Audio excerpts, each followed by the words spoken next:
Hello everyone, welcome back to my channel the teachers house. मैं अनामिका सिंह और आज मैं आपके साथ डिस्कस करने वाली हूँ आखिरी टेंस। जी हाँ, फ्यूचर परफेक्ट कंटिन्यूअस टेंस। हमारे 12 टेंसेस होते हैं। एक्चुअली टेंसेस तो हमारे 3 होते हैं, उन टेंसेस के 4 सब पार्ट्स मिलाकर के हमारे 12 टेंसेस बनते हैं, जिनमें से मैं इस वीडियो से पहले 11 वीडियोस आपके साथ ऑलरेडी शेयर कर चुकी हूँ।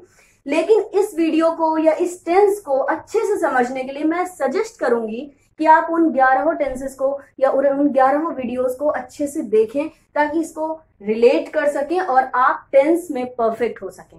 तो चलिए स्टार्ट करते हैं। क्या होता है future perfect tense, future perfect continuous tense, और इसे मैं बॉक्स नंबर 12 का नाम दूंगी, क्योंकि मैंने अपने सारे टेंसेस को बॉक्सेस में पढ़ाया है ताकि ये आपके लिए समझना आसान हो जाए। आप टेंस के जो नाम होते हैं ये बहुत ज्यादा खतरनाक से फील होते हैं, तो आप इस नाम से छुटकारा पा सकते हैं और आप इनको बॉक्सेस में पढ़ सकते हैं, क्योंकि आपका काम नाम रटना नहीं है, आपका काम है कंसेप्ट समझना। तो चलिए स्टार्ट करते हैं। What is identification? पहचान क्या है बॉक्स नंबर 12 की? पहचान क्या है फ्यूचर परफेक्ट कंटिन्यूअस टेंस की?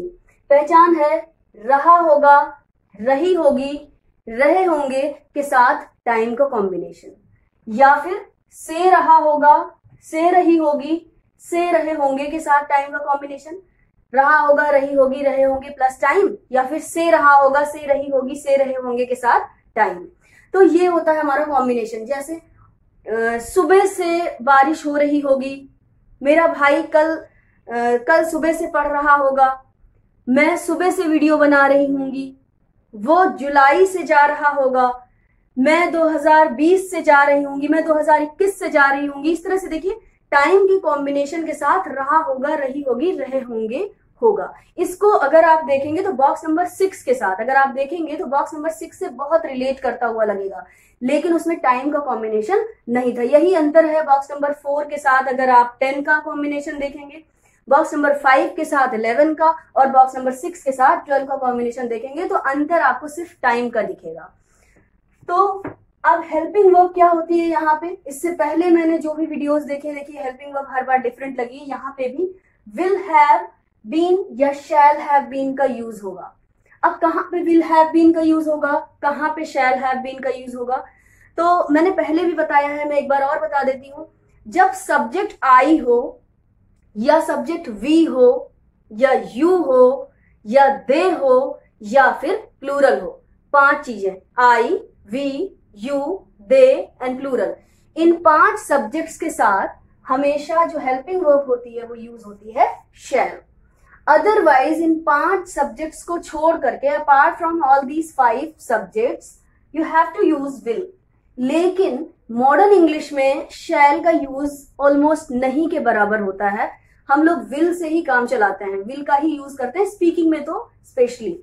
तो आप चाहें तो शैल का यूज भी कर सकते हैं। मैंने ग्रामेटिकली आपको बता दिया है कि शैल कहाँ यूज होगा, लेकिन आप विल का ही यूज करिए, ये मेरा सजेशन है। तो विल हैव बीन या शैल हैव बीन में से कुछ यूज होगा। कहाँ पे विल, कहाँ पे शैल, मैंने क्लियर कर दिया है। वर्ब की कौन सी फॉर्म यूज होगी? वर्ब की आईएनजी फॉर्म का यूज होगा। देखिएगा box number 10, box number 11, box number 12, सब जगह पे वर्ब की आईएनजी फॉर्म का ही यूज हुआ है। Next structure. स्ट्रक्चर क्या है? स्ट्रक्चर फॉर्मूला या वो नियम जिसके थ्रू हम एक सेंटेंस को, एक वाक्य को हिंदी से इंग्लिश में बदल देंगे। तो देखिए सबसे पहले क्या यूज होगा? सब्जेक्ट। सब्जेक्ट कोई इंसान जिसके बारे में बात हो रही होती है, या वो इंसान जो काम को करता है, इसको हिंदी में कर्ता कहते हैं, काम को करने वाला कर्ता, या फिर वो सामान जिसके बारे में बात हो रही है। तो जो सेंटर ऑफ अट्रैक्शन है, जिस चीज पे हमारा फोकस है सेंटेंस में, वही हमारा सब्जेक्ट है, स्पेशली जो व्यक्ति काम को करता है। फिर विल लगेगा या शैल लगेगा, इनमें से कोई एक लगेगा, वो डिपेंड करता है कि सब्जेक्ट क्या है। उसके बाद नॉट का यूज होगा। देखिएगा यहाँ पे विल हैव बीन मैंने एक साथ लिखा है और यहाँ पे तोड़ तोड़ के लिखा है, कुछ पार्ट्स में, कुछ टुकड़ों में किया है। तो विल और शैल के साथ जब भी कभी हैव लगा हो तो नॉट हमेशा इन दोनों के बीच में ही आएगा। तो आप ऐसे, लोग ऐसे करते हैं विल हैव बीन नॉट, ऐसा नहीं होगा। नॉट हमेशा इन 2 चीजों के बीच में आएगा, विल और हैव के बीच में। तो विल या शैल लग गया, वो डिपेंड करेगा कि सब्जेक्ट क्या है। सब्जेक्ट अगर आई, वी, यू, दे प्लूरल है तो शैल लगेगा, अदरवाइज विल लगेगा। नॉट को ब्रैकेट में इसलिए रखा है कि अगर सेंटेंस नेगेटिव होगा तो ही नॉट का यूज होगा, अदरवाइज नहीं होगा। फिर हैव का यूज होगा, उसके बाद बीन का, फिर वर्ब के आईएनजी फॉर्म, फिर ऑब्जेक्ट यानी कि उस फॉर्मूले में इन चीजों के सिवा जो कुछ भी बचे वो सब ऑब्जेक्ट, फिर सिंस या फॉर का यूज होगा। इससे पहले का लेक्चर अगर आपने देखा है समझ में आ गया होगा, नहीं देखा है तो जरूर देखिए, मैंने हर वीडियो में बताया है सिंस का यूज और फॉर का यूज कहाँ होता है। सिंस एक निश्चित समय के साथ यूज होता है और फॉर अनिश्चित समय के साथ यूज होता है। जहां पे टाइम फिक्स है वहां पे सिंस, जहां फिक्स नहीं है वहां पे फॉर। फिक्स होने का क्या इंडिकेशन है? अगर किसी समय का नाम मेंशन हो, किसी टाइम का नाम मेंशन हो तो वहां पे सिंस का यूज होता है, और अगर टाइम मेंशन ना हो तो वहां पे फॉर का यूज होता है। Very simple. कैसे? मैं नवंबर से अपने गांव जा रही थी, या जा रही हूं, या जा रही होंगी। मैं नवंबर से अपने गांव जा रही होंगी। November is what? November month का नाम है जो कि क्लियरली मेंशन है, इसलिए ये एक फिक्स टाइम होगा। मैं कह दूं कि मैं पिछले 5 महीनों से अपने गांव जा रही हूं, या जा रही थी, या जा रही होंगी, तो यहाँ पे पिछले 5 महीने कहीं पे महीनों का नाम मेंशन नहीं है, इसलिए फॉर का यूज होगा। मैं 2 घंटों से पढ़ाई कर रही थी, या 2 घंटों से पढ़ाई कर रही हूं, या 2 घंटों से पढ़ाई कर रही होंगी, कहीं पे भी नाम मेंशन नहीं है, इसलिए फॉर यूज होगा। कई सालों से मैं तुम्हारा इंतजार कर रही थी। कई सालों से, कहीं पे भी किसी साल का नाम मेंशन नहीं है। मैं 2019 से इस एग्जाम की तैयारी कर रही होंगी, या कर रही हूं, या कर रही थी। तो 2019 एक सन का नाम है, ईयर का नाम है जो यहाँ पे मेंशन है, इसलिए वहां पे सिंस लगेगा। तो सिंस जहां पे टाइम का नाम मेंशन हो, फॉर जहां पे टाइम का नाम मेंशन ना हो। ठीक। इसके बाद टाइम मतलब कोई मंथ हो सकता है, कोई वीक हो सकता है, कोई डे हो सकता है, कुछ भी हो सकता है टाइम का, कोई सीजन हो सकता है। अभी देखिए एग्जांपल्स के थ्रू इसे हम और अच्छे से समझ पाएंगे। पहला एग्जांपल हमारा है जो सिंपल सेंटेंस है। सिंपल सेंटेंस को मैं पॉजिटिव सेंटेंस भी कह सकती हूँ, आप लोग इसे अफर्मेटिव सेंटेंस भी कहते होंगे। तो देखिए कैसे ये सेंटेंस हिंदी से इंग्लिश में कन्वर्ट होगा, इस फॉर्मूले के हेल्प से। सबसे पहले वह मंगलवार से पढ़ रहा होगा। तो देखिए सब्जेक्ट क्या है? वह। क्यों वह के साथ ही क्यों लगाएंगे? ही लगाएंगे यहाँ पे। ही क्यों लगाएंगे? क्योंकि यहाँ पे एक मेल पर्सन की बात हो रही होती है, और वह में अगर मेल है तो ही, और अगर फीमेल है तो शी का यूज होता है, इसलिए हमने यहाँ पे ही लगा लिया। इसके बाद विल लगेगा या शैल लगेगा? यहाँ पे विल लगेगा क्योंकि ये आई, वी, यू, दे और प्लूरल के अलावा है, इसलिए विल लगा लिया। और वैसे भी हमने बताया कि यहाँ पे आपको विल ही लगाना है क्योंकि शैल का यूज मॉडर्न इंग्लिश में नहीं होता है। नेक्स्ट ये हो गया। नॉट का यूज नहीं होगा क्योंकि सिंपल सेंटेंस नहीं है, सॉरी सिंपल सेंटेंस है, नेगेटिव सेंटेंस नहीं है। फिर हैव का यूज हो गया। फिर बीन, फिर वर्ब क्या है यहाँ पे? पढ़ रहा होगा। पढ़ने को क्या कहते हैं? स्टडी। स्टडी की आईएनजी फॉर्म स्टडीइंग। फिर ऑब्जेक्ट हो गया। ऑब्जेक्ट यहाँ पे कुछ है नहीं। अगर मैंने यहाँ लिखा होता वह मंगलवार से अखबार पढ़ रहा है, या वो मंगलवार से अंग्रेजी पढ़ रहा है, या मंगलवार से मैथ्स पढ़ रहा है, तो वो हम यहाँ पे लिख सकते थे, लेकिन यहाँ पे कुछ नहीं, इसलिए ऑब्जेक्ट का यूज नहीं होगा। अब सिंस ये होगा या फॉर होगा, हमें ये देखना पड़ेगा। देखिए ये टाइम जो है ना, मंगलवार, ये दिन का नाम है और यहाँ पे मेंशन है, इसलिए क्या होगा? ये फिक्स टाइम है और इसके साथ सिंस का यूज होगा। सिंस और फिर टाइम क्या है? मंगलवार, ट्यूसडे।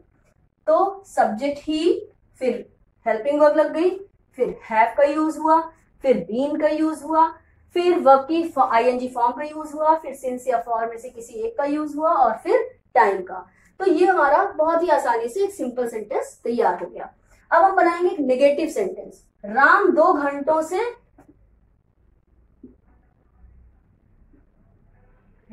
घंटों से नहीं घूम रहा होगा। ठीक है, ये एक नेगेटिव सेंटेंस है। तो देखिए सब्जेक्ट कौन है? राम। राम के बाद हेल्पिंग वर्ब क्या लगाएंगे? मैं बता रही हूं कि आप विल और शैल में से कुछ भी लगा सकते हैं जैसा सब्जेक्ट हो, लेकिन मैं अब कंटिन्यूअसली यहाँ पे विल ही लगाऊंगी।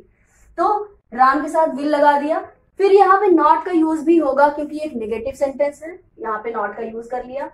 फिर हैव का यूज होगा, हैव लिख लिया। नेक्स्ट इज बीन, बीन भी लिख लिया यहाँ पे देखिए। फिर यहाँ पे वर्ब। अब वर्ब क्या है यहाँ पे? ढूंढना पड़ेगा हमें, इसमें से सर्च करिए। घूमना, घूमने को यहाँ पे हम खाना खा के टहलते हैं, घूमते हैं, उसको लिख लिया हमने। तो वॉक करना, वॉक की आईएनजी फॉर्म वॉकिंग। फिर अब यहाँ पे टू लगेगा या फॉर लगेगा, ये देखना पड़ेगा कि टाइम क्या है। अगर टाइम का नाम मेंशन है तो सिंस लगा दीजिएगा, अगर टाइम का नाम मेंशन नहीं है तो फॉर लगा दीजिए। 2 घंटे, 2 घंटे कोई टाइम का नाम नहीं है, इसलिए हमने फॉर लगा दिया, for 2 hours. Next is interrogative sentence. Interrogative sentence का की जो आइडेंटिफिकेशन होती है वो सेंटेंस की शुरुआत ही क्या से होती है, और उसमें ये फील होता है कि वो एक क्वेश्चन पूछा जा रहा है, कोई प्रश्न पूछा जा रहा है। तो ये देखिए, क्या पापा तुम्हें 2 बजे से बुला रहे होंगे, तो यहाँ पे क्या है, देखिए शुरुआत क्या से हुई है, और सुनने से ही ऐसा लग रहा है कि ये कोई क्वेश्चन एक दूसरे से पूछ रहा है।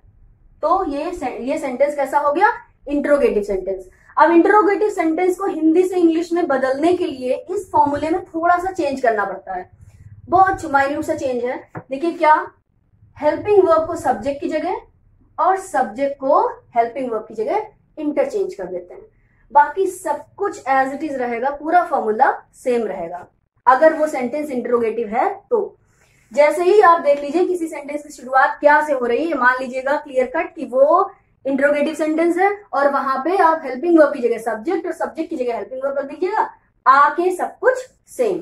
देखिए, तो पापा विल होना चाहिए था, क्या पापा तुम्हें 2 बजे से बुला रहे हैं, सब्जेक्ट पापा होना चाहिए था और उसके बाद विल आना चाहिए था इस फॉर्मूले के हिसाब से। लेकिन ये इंटरोगेटिव है, इसलिए क्या कर रहे हैं हम लोग, विल को पहले ले आए और पापा को विल की जगह पे शिफ्ट कर दिया। तो विल पापा, नॉट का यूज नहीं होगा क्योंकि ये एक इंटरोगेटिव का सिंपल या पॉजिटिव सेंटेंस है। फिर हैव का यूज हो गया, नेक्स्ट बीन का यूज हो गया, फिर वर्ब। अब यहाँ पे बुलाना, बुलाना काम है, क्रिया है, एक्शन है। बुलाने को इंग्लिश में कॉल कहते हैं और कॉल की आईएनजी फॉर्म कॉलिंग, तो यहाँ पे हमने कॉलिंग लिख लिया। फिर ऑब्जेक्ट भी है यहाँ तुम्हें, तो यू लिख दिया यहाँ पे ऑब्जेक्ट में। देखिए हैव बीन कॉलिंग, ऑब्जेक्ट हो गया यू। फिर सिंस लगेगा या फॉर लगेगा, अब यहाँ पे देखिए आप 2 बजे से, 2 बजे कोई नाम मेंशन नहीं है, यहाँ पे किसी टाइम का नाम मेंशन नहीं है, इसलिए यहाँ पे क्या लिख लिया, फॉर 2 आवर्स। अब देखिए राम 2 घंटे से कहाँ घूम रहा होगा।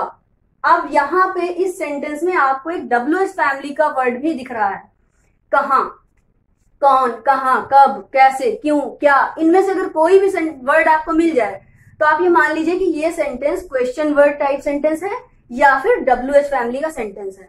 WH फैमिली के जो सेंटेंस होते हैं उनमें जो भी WH फैमिली का वर्ड होगा सबसे पहले हम उठा के वही रख लेते हैं, यानी कि क्या करते हैं, क्वेश्चन वर्ड, और क्वेश्चन वर्ड के बाद एज इट इज, जैसा हमने इंट्रोगेटिव में किया था। तो देखिए राम 2 घंटे से कहाँ घूम रहा होगा, सबसे पहले इसमें से हमें सर्च करना होगा कि WH फैमिली का कौन सा वर्ड मिल गया, कहाँ।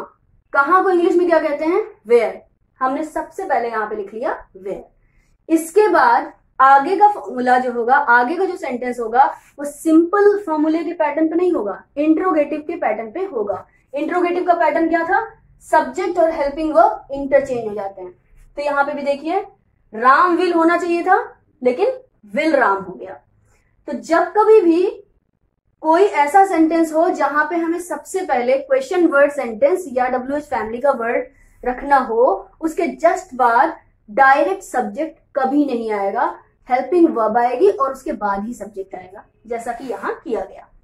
फिर हैव का यूज हुआ, फिर बीन का यूज हुआ। अब देखिए यहाँ पे वर्ब क्या है, वर्ब है यहाँ पे फिर से घूमना, घूमने को वॉक कर दिया, वॉक का आईएनजी फॉर्म वॉकिंग।